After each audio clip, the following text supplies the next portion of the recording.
চারিদিকে প্রচণ্ড উষ্ণতা, গরম, তাপদাহ। এই গরমে টিকা যাচ্ছে না। শুনেছিলাম যে পৃথিবী নাকি উত্তপ্ত হচ্ছে।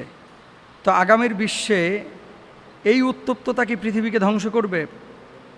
2 নম্বর বিষয়, পৃথিবী উষ্ণ এবং শীতল কেন হয়, গরম এবং ঠান্ডা কেন হয়? এ ব্যাপারে কোরআন হাদিসে কিছু আছে কিনা? দারুণ একটি প্রশ্ন। আসলেই পৃথিবী উত্তপ্ত হচ্ছে এবং ইউরোপের দেশগুলো, আপনি ডেনমার্ক বলেন, সুইডেন বলেন, ইংল্যান্ড বলেন, ইউরোপের অনেক দেশে আগে কিন্তু, এই যে লন্ডনেও এমন তুষারপাত হতো, ওই তুষারের মধ্যে পা ঢুকে যেত। এখন কিন্তু ওই রকম তুষারপাত হয় না, হালকা হয় এবং বছরে 1-2 বার 3 বার হয়। বার্মিংহাম সহ অন্যান্য অঞ্চলে হয়। গোটা দুনিয়া কিন্তু উত্তপ্ত হচ্ছে, উষ্ণ হচ্ছে। এবং বাংলাদেশে আপনি দেখেন, একসময় তাল পাখা দিয়ে মানুষ বাতাস করে কিন্তু ঘুমিয়েছে, কোনো সমস্যা হয় নাই। শুধু ফ্যানের ওপর নির্ভর করে মানুষ রাত্রি পার করে দিয়েছে। গ্রামীণ অঞ্চলে আমরাও তো দেখলাম 90-এর দশকে অনেক জায়গায় কারেন্ট ছিল না, বিদ্যুৎ ছিল না, তারপরে মানুষ নিজেদেরকে সার্ভ করেছে, মানুষ টিকেছিল। এখন ফ্যান ছাড়া, বাতাস ছাড়া, আইপিএস ছাড়া, এসি ছাড়া টিকা যাচ্ছে না। এই যে পৃথিবীর উষ্ণতা, উত্তপ্ততা, বিজ্ঞানীদের ভাষ্য অনুসারে আসলে এটার জন্য দায়ী নাকি জলবায়ুর পরিবর্তন, যে গাছপালা কেটে ফেলা হচ্ছে এবং পৃথিবীর এই জমিনটা উত্তপ্ত হচ্ছে এই সমস্ত কারণে।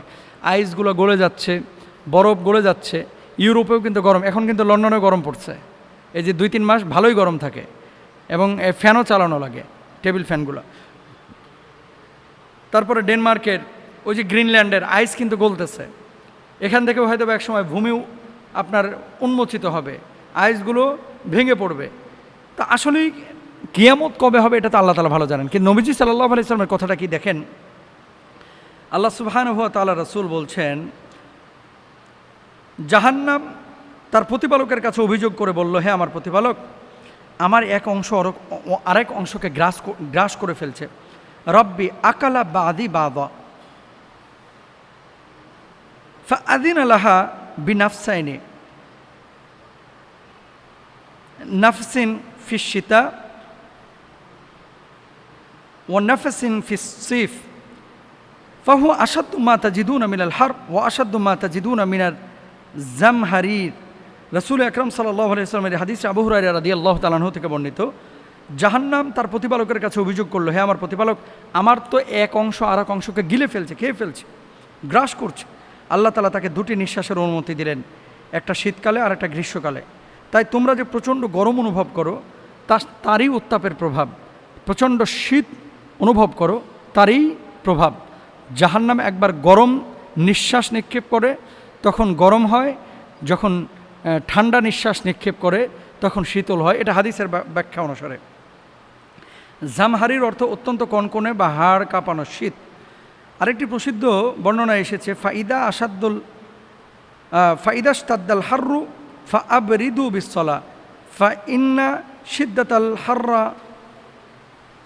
শিদ্দাতাল হাররি মিন ফাইহি জাহান্নাম।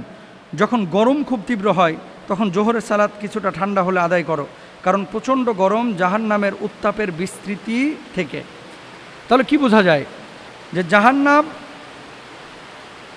এই ঠান্ডা নিঃশ্বাস দিলে পৃথিবী ঠান্ডা হয়, গরম নিঃশ্বাস দিলে পৃথিবী গরম হয়। এখন আপনার আমার করণীয়টা কি? আপনার আমার করণীয় হচ্ছে পৃথিবীর এই জলবায়ুর পরিবর্তনের মধ্যেই যারা গাছ কাটতেছে, গাছগুলো রক্ষা করা উচিত। আপনার আমার করণীয় হচ্ছে আল্লাহর কাছে সাহায্য প্রার্থনা করা উচিত। আপনার আমার করণীয় হচ্ছে আল্লাহর কাছে দোয়া করা উচিত, তাওবা ইস্তেগফার করা উচিত, আল্লাহর কাছে বলা উচিত, আল্লাহ ভুল করেছি, পাপ করেছি, যে পাপের কারণে আপনি আমাদেরকে আযাব দিচ্ছেন, গজব দিচ্ছেন, শাস্তি দিচ্ছেন, আল্লাহ আপনি আমাদেরকে এই পাপ থেকে হেফাজত করেন।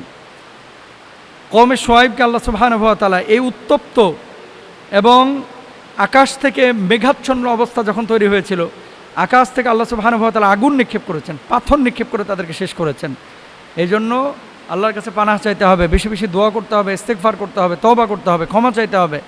এবং এই ধরনের জলবায়ু পরিবর্তন যে সমস্ত কারণে হচ্ছে, এই কারণগুলো থেকে আমাদেরকে উত্তরণের পথ খুঁজতে হবে। আল্লাহ তাআলা বোঝার তৌফিক দান করুন, আমিন।